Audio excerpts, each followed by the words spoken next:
All right, good morning, and thank you for joining us for today's Pediatric Grand Rounds, sponsored by the Office of Faculty Development. My name is Sylvia Choi, and I'm the Vice Chair of Faculty Affairs.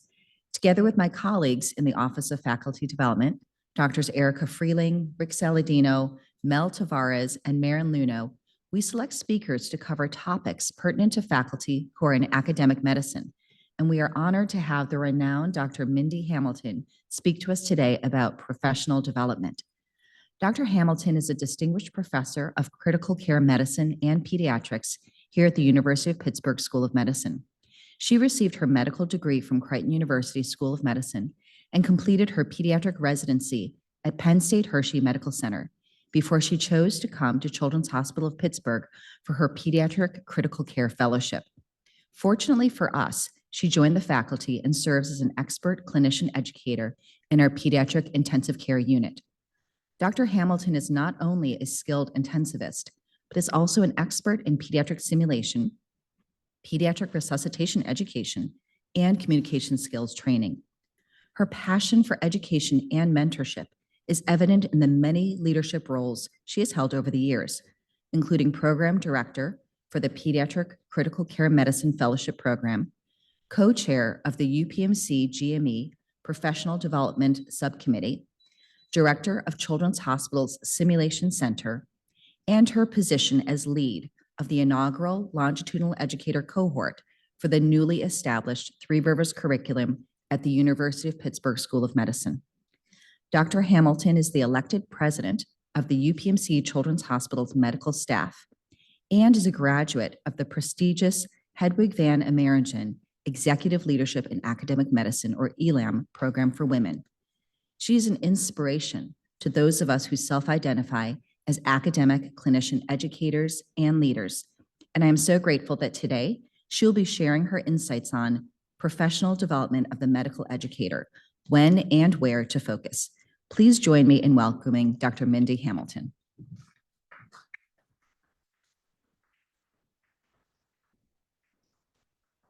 Awesome. Okay, thank you, Sylvia. That was lovely. All right, well, it's always an honor to be here at Pete's Grand Rounds, and so thank you for the invitation. And I wonder if today may pose more questions and answers, but it's going to be a little bit of a fun journey. I think this will end a little bit on the early side, and I hope it generates some questions. Let's go ahead and get started. Well.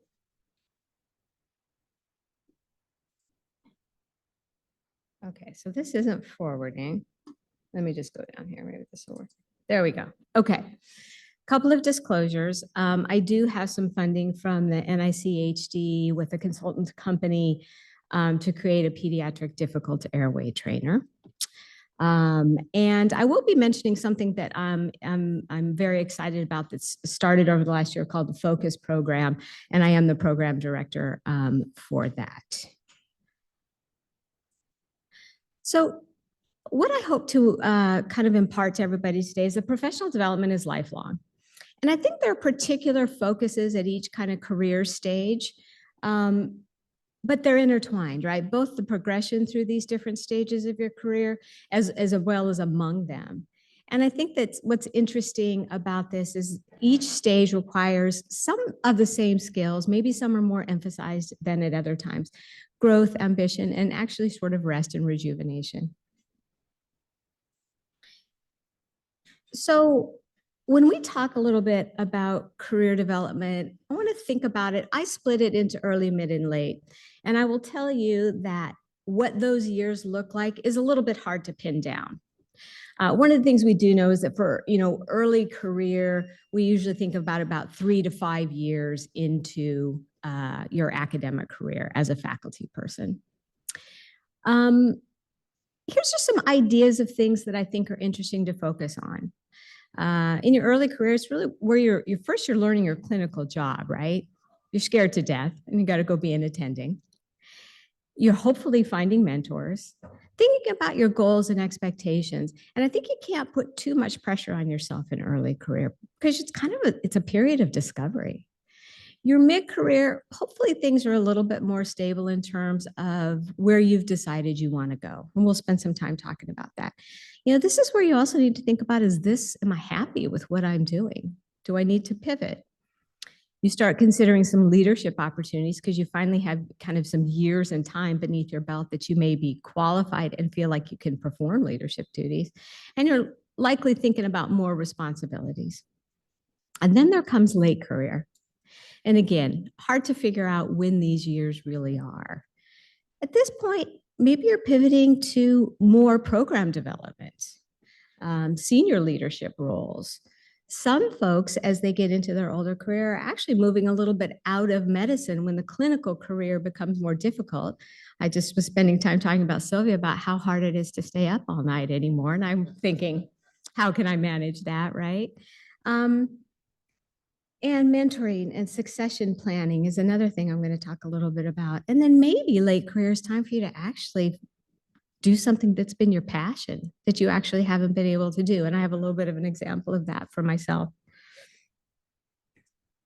So what we're going to talk about today then are these stages of a medical educator career and the way I kind of put them together with some advice, by the way, from Dr. Erica Freeling as we thought, hey, what could this talk look like? And so I've split these into four main areas, and I'm going to touch on each of these in each stage of career. I think there's mission, vision, and values, mentorship, what I call academic success, and that's just a term for things like promotion and curating your CV and maybe leadership roles, and then skills development, which is a very broad thing, right? That may be obtaining more skills in an area of leadership or as a QI expert. All right, early career. So I'll right off the bat thank Kate Watson for a lot of help with this part of this. This is a mission, vision, values is a a topic that Kate and I teach in one of the ICRE courses. And so what is your mission, vision, and values?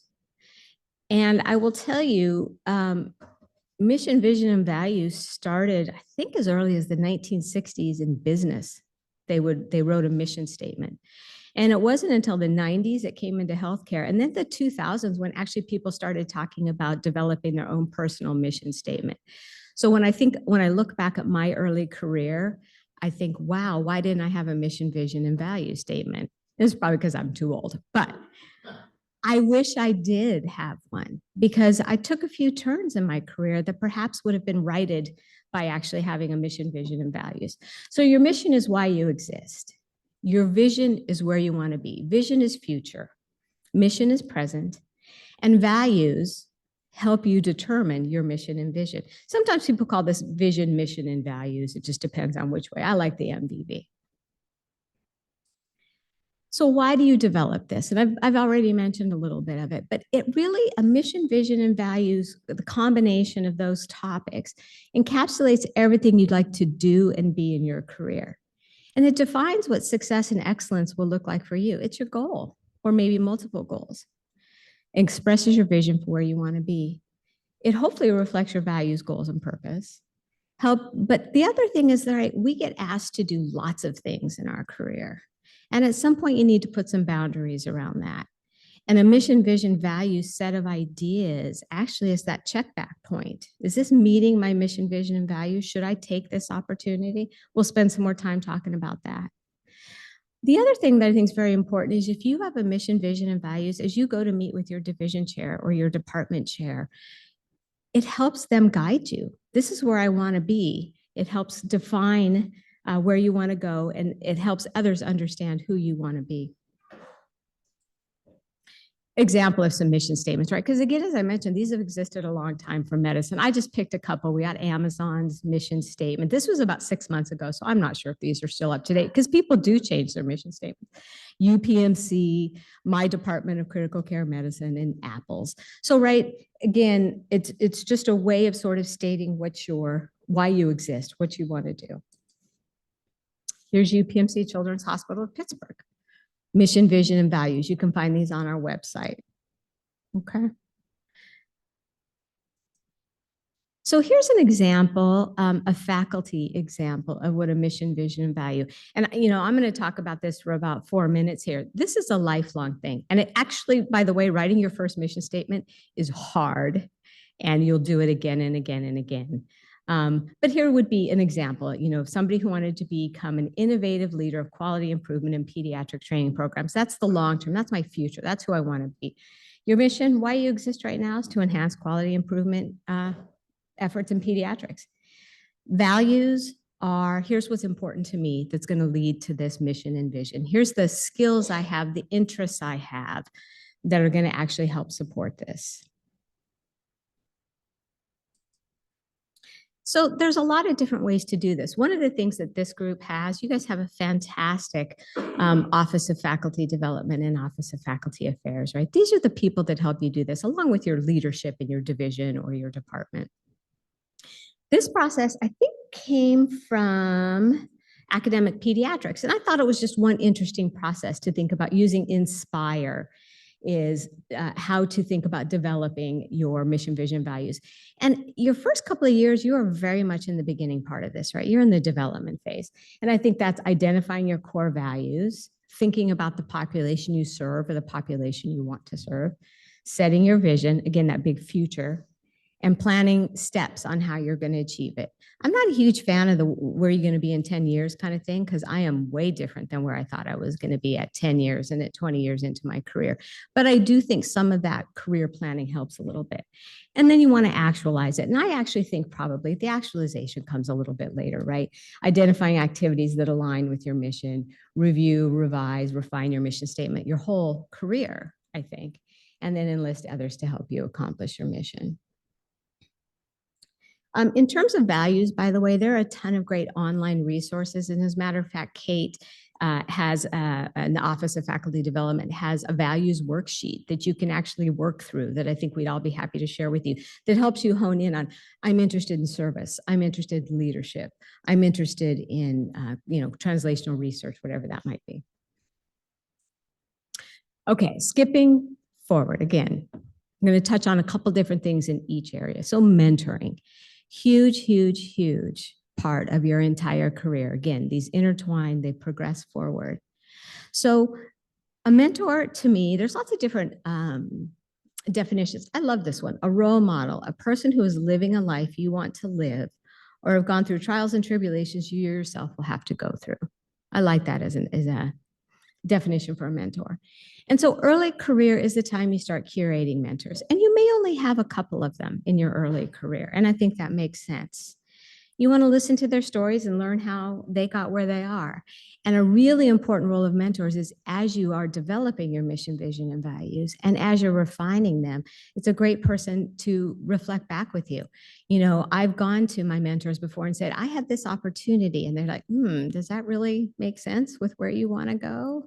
Or I don't want to do this. And then someone says, you really should do this because it actually fits.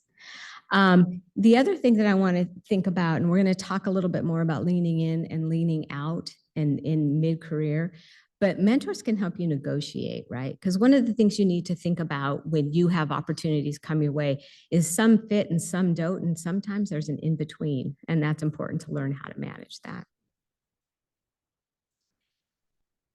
There's a lot of different ways to keep track of your mentors and think about growing your mentors. And I will tell you, as your career grows, you need more and more mentors. And you may have mentors inside your institution and outside your institution. I'm not going to spend a ton of time talking about promotion because, again, you guys have an Office of Faculty Affairs and Faculty Development. But you at some point have to have 10 to 15 people from outside of this institution write you a letter of reference for promotion.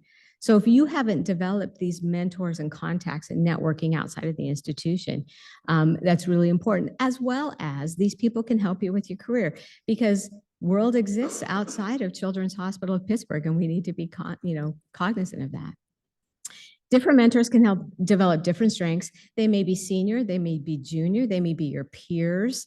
I think that's very important. And actually, some of my mentors are non-medical. They're people, one of our office manager for Peds Critical Care Medicine, Janet Santucci, for the longest time, man, the way that woman ran a meeting and sorted out a bunch of unruly physicians, I learned a ton from her.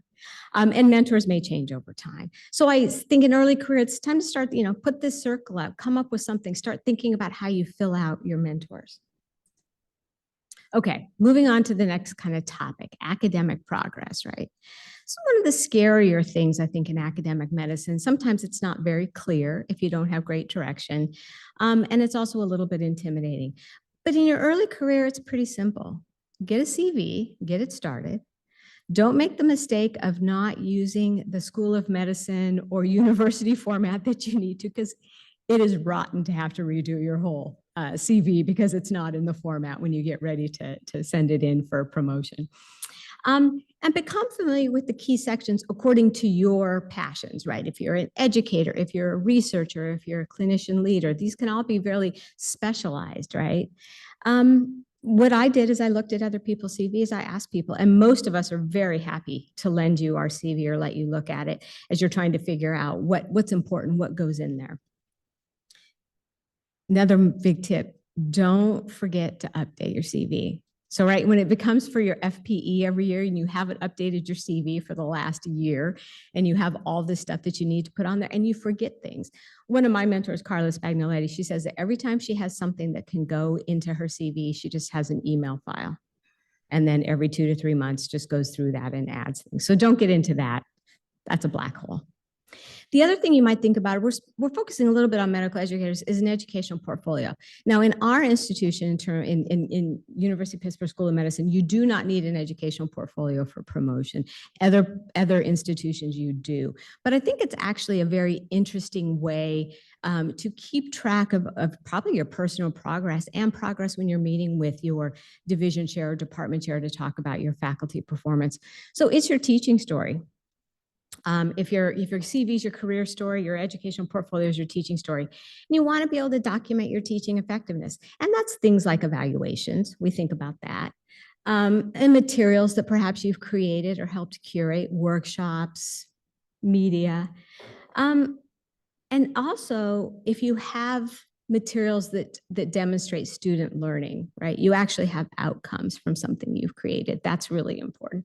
And then honors awards. Usually educational portfolios start with something called a teaching statement, which is sort of your philosophy about education.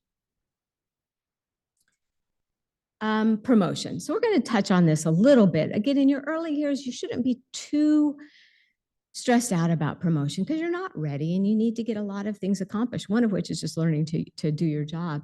But promotion is important, I think. And some people think, that's just a title. That's not important to me. I actually personally feel that promotion is really important because it's a key way for people in the academic world to see your progression and you should be rewarded for your contributions to the academic mission, to this hospital, to the trainees, to your to your colleagues.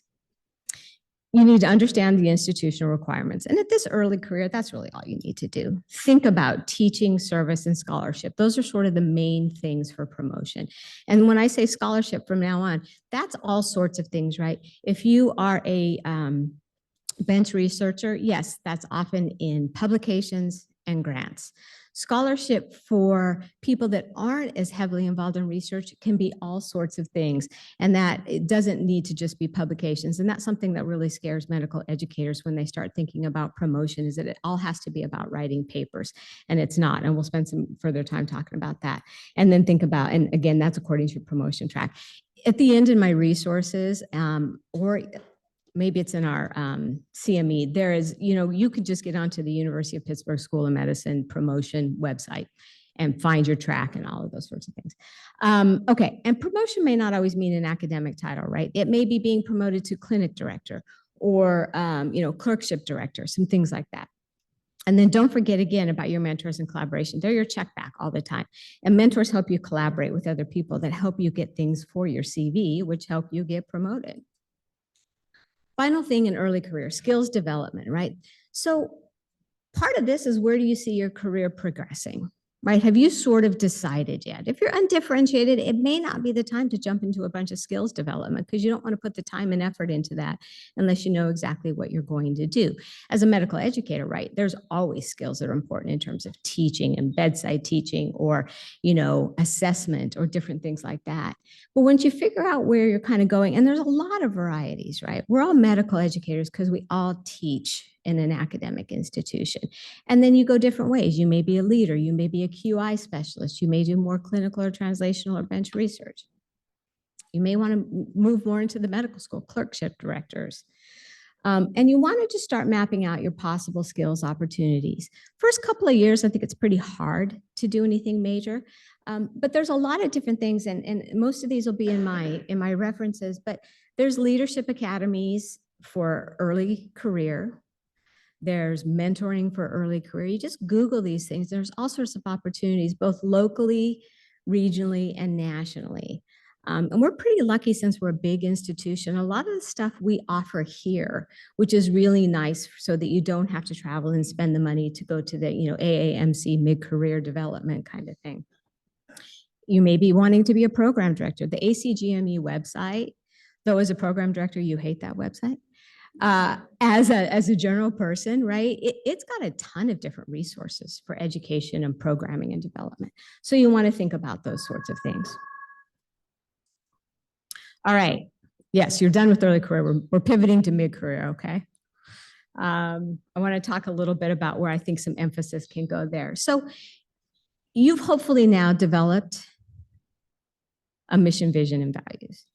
And now it's time to reflect, is it still meeting my goals? Am I in the right path? Am I going in the right direction? Are my mentors part of my mission, vision, and values, right? We all lose track of our mentors every once in a while, depending on how our career moves. But I think it's important to come up with a process for always sort of following up with your mentors. In mid-career, you may be ready to take on some more responsibilities and opportunities. And again, they need to reflect your mission, vision, and values for the most part. There are some things, by the way, that we do for our institution, for our division. Some people like to use the word voluntold. I don't know. But that is important, right? And that is actually part then of the department or the division's mission, and you are helping them to achieve that. And then where I want to focus a little bit here is this concept of leaning in and leaning back. And again, thanks to Kate Watson, because we use this in our course as we think about this a little bit. So what is leaning in, right? Leaning in is taking advantage of opportunities for growth and exploration.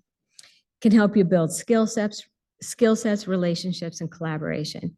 And mentors, again, you're going to see me bring up mentors all the time. They help us assess these opportunities.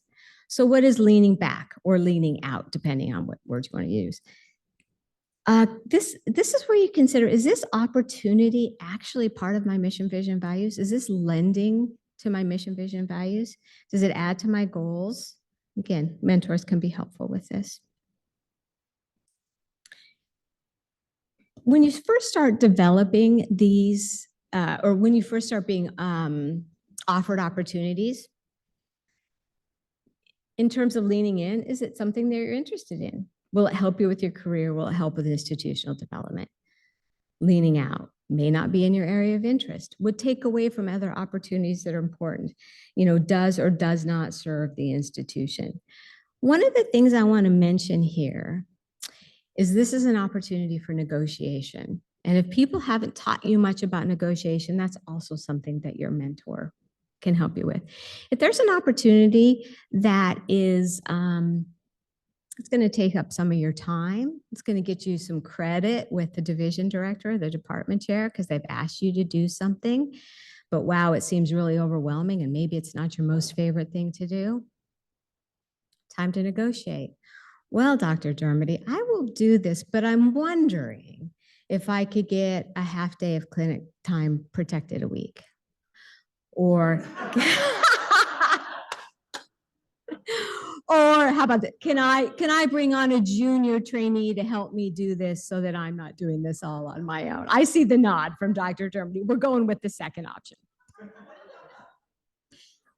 But right, give a little, get a little, right? And that's part of, negotiating and part of thinking about opportunities and challenges. Again, it may fit into one of the two very easily, leaning in or leaning out.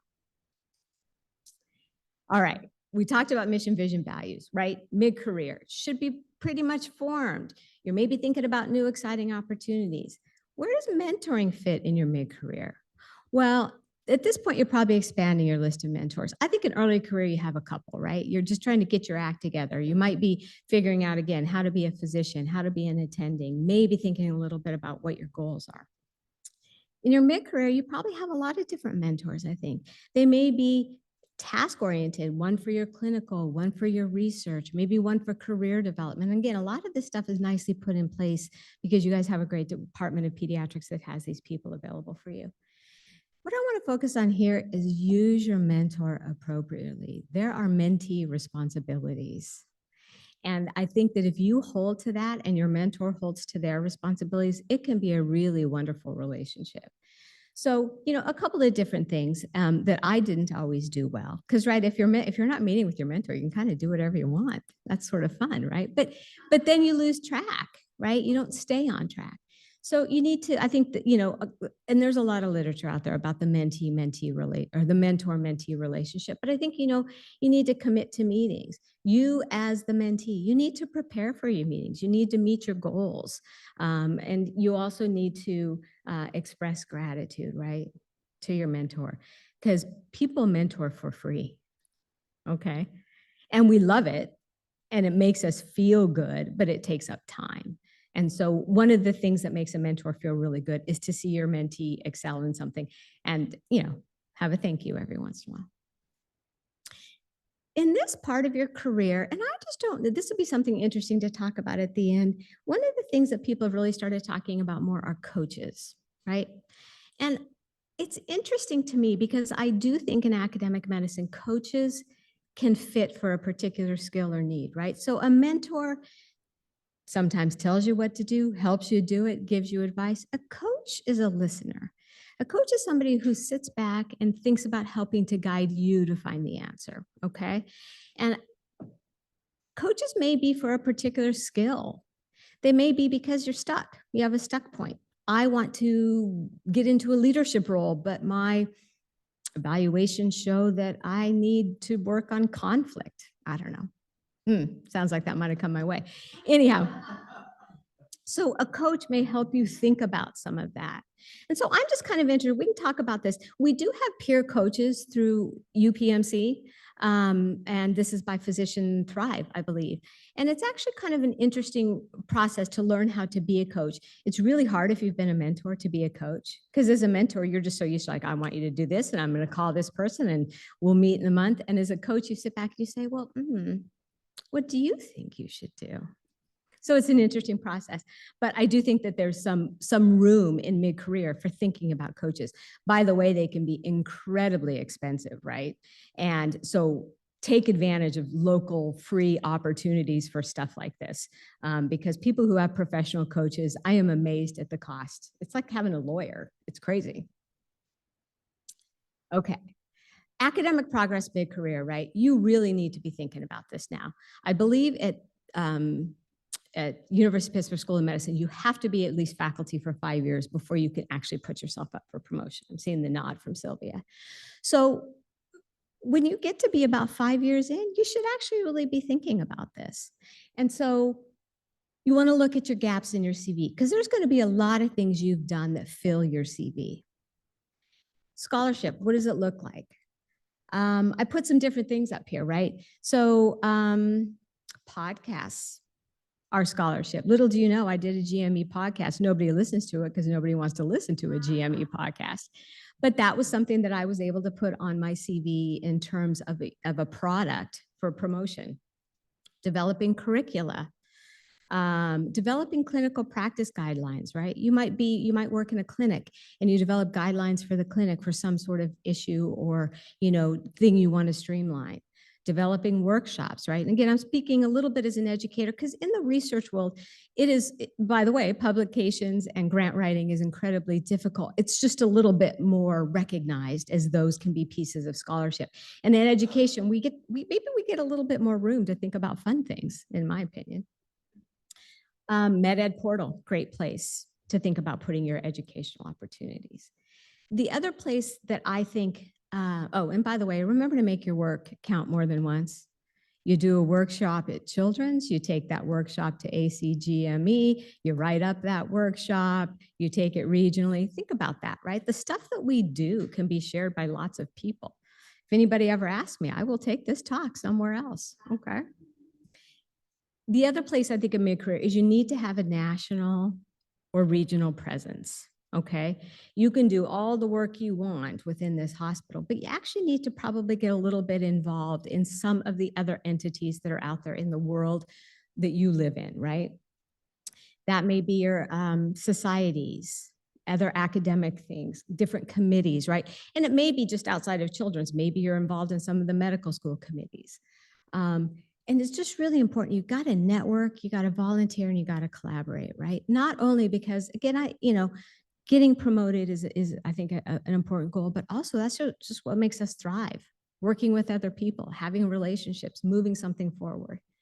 And again, use your mentor as a connector, right? They're the people that take you along at a meeting and say, hey, have you met so-and-so? And you get to meet all these really incredible people within your world, right? Whatever that might be. And I put some different, things up here. PAS. Right now, I think a group of our faculty are at, is it APPD in Chicago, right? I attend the SCCM meeting every year. Skill development in mid-career, right? So this is where you may actually really launch into some development of some skills, because hopefully by now you've defined, I want to be a clinician leader. I want to be, the QI person for my department. I want to be a clinician educator. And again, there are tons and tons of opportunities. Look locally, look regionally. At this point, we all have a little bit of T&E money that maybe you do. It's time to actually get out of Pittsburgh and go to the mid-career development meeting in Chicago or whatever sorts of things. For QI, I put some things up there. We have our own Wolf Learning Academy, which is, got a ton of QI education training. There's this cool thing at Cincinnati Children's, the I2, S2 that I just learned about, that's all about information science, which is really coming our way, right? And that's all sorts of stuff about quality and safety and I think AI, and it seems kind of cool. There's multiple leadership development courses through one through UPMC and one through Pittsburgh, which I think many of our faculty have taken and are really important. Leadership Essentials, and then the one up above, which is, and there's an AAMC as well. Okay, we're ready to move into late career. Interestingly, I was talking to Sylvia before this. So what is late career? What is later career? When I was preparing this and I looked at some of the literature, and there was one thing on actually Indeed, right? And it talked about career stages. They considered 55 and above to be decline. And I was like, oh no. So, right, we have to put, when you read some of that literature, I think like most of us didn't start our careers till mid to late 20s, maybe even some early 30s by the time we finished fellowship and how old you were and things like that. So that changes a little bit. Late career, later career, again, I think you just have to sort of see where you feel. In some of these stages, I think you feel like you're in your prime, no matter what age you are. So I'm going to mention this. I'm not going to focus on this, but I think this is interesting. So there's a decent amount of literature out there about how academic institutions are not very good at supporting the late or maybe late or decline. I don't know which word around. That's a terrible word. Career people. And it's because, and again, Sylvia and I chat about this, you are maybe hired as a clinical person. And when you are older and you may have some physical limitations and can't stay up all night anymore, I want to say, what's your worth? But there is, you have worth, but it's shifting, right? And I think that there's a place for academic institutions to think about that, right? Most, in this literature, it talks about that the faculty still desire this engagement and connection that they have with their academic center, right? It's hard. There was this quote, it's hard to quit being a doctor when that's the only thing you've done your whole life. And we don't really have a mandatory retirement age, right, for medicine. And so we need to be thoughtful about that. I think actually late career might be a gift because it's a time for you to grow and thrive, give back in different ways. Who's got a lot of more time on their hand perhaps to be a mentor and do things, or some folks in late career when some of your clinical obligations may be coming down a little bit. So I think it can be a bit of a gift and an opportunity depending on how you look at it. So what do we do with our mission, vision, and values in late career? Well, they may change, right? You might pivot. You might be moving out of more clinical into more leadership. And so then you're thinking, well, what's my goal as a leader? What's my mission as a leader? Who do I want to be? What are my values now? You may transition into more teaching or research or leadership, as I'd said. The other thing that I think is interesting in this part of your career is thinking about succession planning. And this sounds really kind of sad and old, but, and this hit us during COVID. So I had never really thought about this, but we had a departmental or a division meeting at one point, and we talked a little bit about, and this sounds kind of, it's sobering. Should something during COVID have happened to one of our leaders, here was our succession plan for who would lead the department or the division of critical care medicine. And I thought, and people now, and then there's a lot of literature during COVID, like, hey, you actually should be doing this. The sad part of it is that things change. The interesting part of it is this could be your legacy. And don't you want to be part of the succession planning, training the next person, helping the next person who's going to take on your role? So it's actually kind of a cool opportunity when you think about that.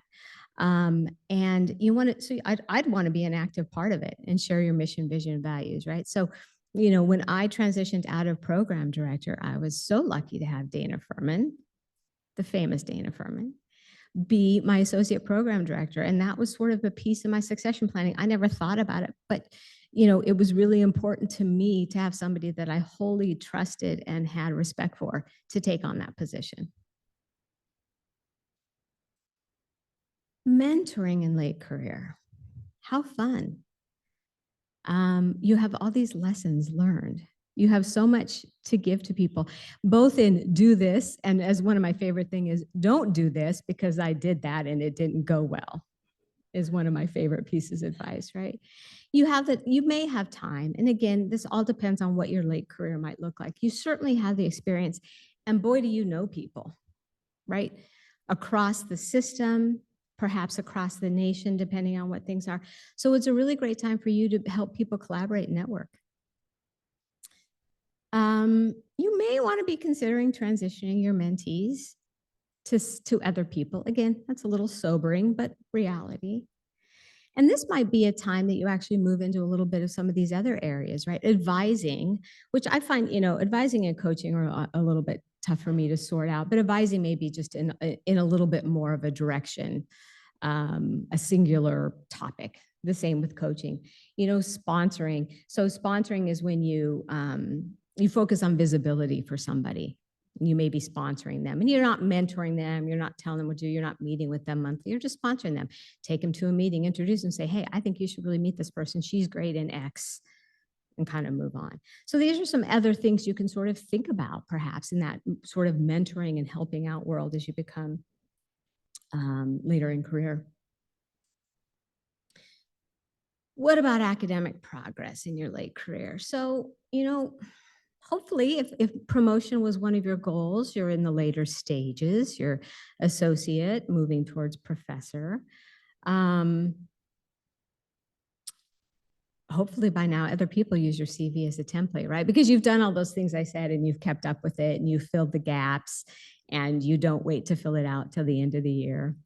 And then I think, and this is a little bit rings true for me, is maybe this is the time you kind of, what was your passion? What was your, you have an opportunity perhaps to develop another program. You've now got kind of some clout behind you, right? You've got academic progress, you've got publications, you've developed curricula, you've worked well with others, you've collaborated, you've networked. And so maybe this is time you get to do something you kind of want to do. What's your passion and where is there a need? So for me, I am lucky enough I mentioned focus, which is something that I developed as part of ELOM. We had to do an institutional project, and focus is Foundations of Clinician Educator Success. And what it's about is that nobody told me when I was a young educator that I needed to think about promotion, that I needed to prepare myself for having difficult conversations, that I needed to think about what the learning environment needs to be like. So with my two very important mentors, two people you all know well, Dr. Ann Thompson and Dr. Dina Hofkosh, we created Focus, and then was very lucky to have the Office of Faculty Affairs in the School of Medicine to support it. So we are in our inaugural year, and there are several people from the Department of Pediatrics in this course. It's once a month for an hour and a half, and we talk about those topics, and it's free if you apply. And we will be calling for applications next month. So there you go, a little bit of advertising. The other thing that I actually think is interesting is it may be interesting to pivot to consulting, being a leader in your healthcare, pharma industry. I don't know. Some people feel that's a little bit selling out. I'm not sure what I think about that. But what I do know is looking into the literature a little bit, that hospital systems that are led by physicians are more efficient. They're known to provide higher quality care, and they actually provide superior patient experience on surveys. And 15 of the top 20 healthcare systems in the US and US News and World Report are physician-led. Maybe because we lived it? Interesting. So maybe that's a place you want to go. Skills development in later career. And again, I think you probably should have been working on some of this stuff in mid-career, but I had to fill the slides out. So one of the things I think about is, again, this may be a time to pivot and think about some new skills and some new skills development. If you are moving into executive leadership roles, maybe it's time, if you're going to do that, you need to get some business skills behind you, right? This may be the time in your career, because if you're in a leadership role in late career, you're often managing people, which is very different from taking care of patients, right? And so you may need to build some of those skills. A couple of my favorite books for this are Crucial Conversations and Crucial Accountability. Crucial Conversations are just about setting yourself up for success when you have to have a difficult conversation. And this works when you're taking care of patients. It can be helpful when I want to go to Dr. Dermody and ask him for, I don't know, money for something. Kidding. Or you can use this stuff on your significant other too, by the way. It can be very useful. Crucial accountability is actually about exactly that, resolving conflict, thinking about how you manage people when there's bad behavior, right? And unfortunately, we all will experience that, and maybe as a leader have to be the person that manages it. And then there's a lot of really great programs out there, right? The green box there is just some stuff on the AAMC, and I have to say I've not necessarily attended any of these, but there's something so specific. If you are a CMO, there's a leadership academy for you, right? Because that's a particular skill set, I would suspect. There's leadership development programs if you're in GME and maybe you're going to be the next DIO. Maybe that's your goal. So there's some specific things for skills development in later career. Wow, this goes fast. So kind of to end this, I think I've gone through a ton of material pretty quickly and highlighted some things that maybe were a little bit personally important to me, but hopefully it's given all of you a little bit of an idea about where I think you need to focus and some main areas during your career and professional development. If I had a couple of take-home things, your mission, vision, values, again, wish I would have done that. Probably could be 5 years ahead of where I am now, I think. And it's and just keeping up with it. It's really important for professional development. Stuff follows from your mission, vision, values, how you choose what you do and what you don't do, the mentors that help you along the way, what skills you think you need to develop. And I think you saw that this stuff intertwines. You may be moving into some of the late career stuff in your mid-career that I mentioned. It just sort of depends. And what those years are, I tried to find good definitions of what's early, late, and mid-career for medicine. And it's mostly based on when you're able to be promoted, which I think isn't always what we consider. And then your area of focus can lead to growth and success. And growth and success is as you define it, right? It may not be promotion or some of the other things that I've mentioned. A few personal lessons learned, I would say. Don't be afraid to take another path and make a change. So as Sylvia mentioned, I was and am the simulation director for Children's, and that's where I thought my entire career was going to go. And I've actually pivoted a little bit away from simulation. I still manage the center, but I got into this faculty development thing and love it. And this role that I have in the School of Medicine is scary and intimidating, and I'm learning stuff all the time, and I've actually really relished that. So sometimes making a change is okay. You go into it with a little bit of fears, but usually it turns out okay. The other thing is we're advancing, as leaders, I found something very interesting. Nancy Spector, who is the executive director of ELAM, has done some different writing. And one of the things she talked about is when you're a leader, demonstrate what you want people to do. So if you think well-being is important, then you shouldn't check your email after 6 p.m. if that's what you're telling your faculty to do. Or you should, demonstrate the behaviors that you want your mentees to have, that you want the people that you lead to have. I think that's really interesting. And then the final thing I was thinking about is we talk a lot about well-being, and it is hugely important, right? What is your personal work life, your work-life balance? But the more I think about it, if I don't like what I do at work, I'm never going to be well.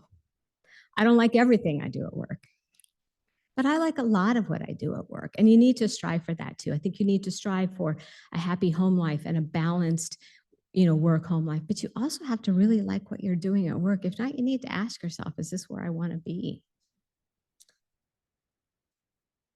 Some acknowledgements. Lots of folks who have helped me in my career, and this is by no means an exhaustive list. I've had a lot of great mentors, advisors, and coaches. And those are my boys, Banks and Brooks. So thank you for your attention, and hopefully this was a little bit helpful to people, and I'm happy to take any questions.